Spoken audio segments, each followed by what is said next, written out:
Gurdjieff spoke of 4 stages of consciousness. The first is what we normally call sleep. We're asleep in our bed dreaming. The second stage of consciousness is that in which ordinary man considers himself awake.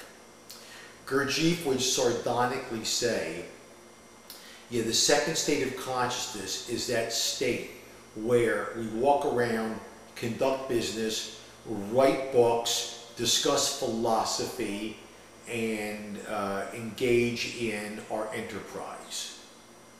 He considered that all, by the way, sleeping. And in later talks I'll explain why. The third, highly desirable state of consciousness is self-remembering, which we have already discussed. And then finally, the fourth is objective consciousness. Furthermore, Gurdjieff described 7 levels of man, and he called them man 1, man 2, man 3, man 4, man 5, man 6, and man 7. Gurdjieff said that the vast majority of mankind, from paupers to presidents, were man 1, 2, or 3. Lacking even the third state of consciousness, except for brief periods of time. Mechanical sleeping men, conducting business, running countries, even writing books and discussing philosophy, all while being spiritually asleep, with only brief moments of wakefulness. These individuals, it appears, are able to do things, but they do not really do. Things and events happen to them. They are not the master of what happens to them, for they are asleep. Interestingly, man 1 corresponds to the carriage, or in the way of enlightenment, to the way of the body, the way of the faker. A man 1 are those individuals that have a lot of physicality, but they're not deep emotionally, they don't have much intellect. They may correspond in the writings of Ayn Rand with the brute. Man number 2 is a man who functions primarily in his emotional center. He's got some intelligence, but he doesn't focus in his intellectual center most of the time. Nor is he necessarily someone that focuses much physically. For him or her, the life is seen through the prism of the emotions. It is the emotions, fear and happiness and so forth, that most governs a man number 2.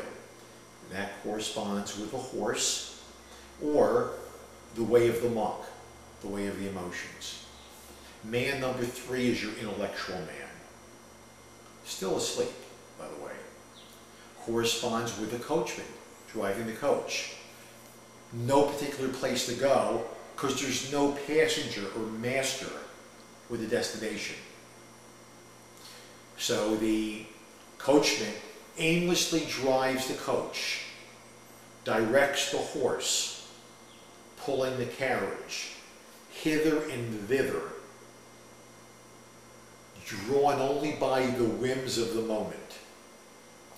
That matches up with the way of the yogi, the way of the mind.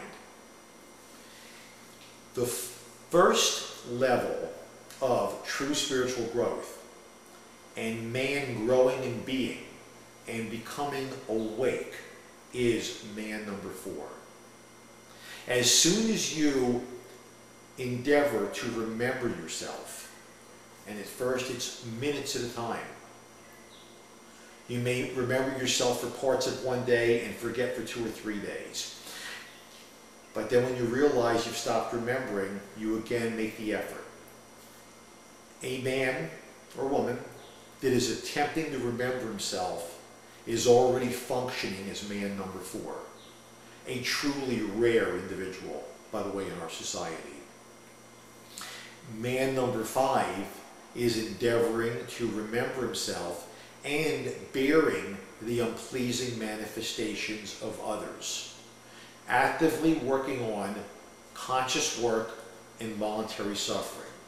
Now you have a man 4 that periodically functions as man 5. Man 4 and 5 is plenty to work on at this state in our development. A man 4 and a man 5 is someone that comes awake at various times throughout the day, a true becoming conscious, self-aware. While you are self-remembering, you are doing and you are being. The majority of mankind is not and does not. And that was the painful and alarming message that Gurdjieff had to teach.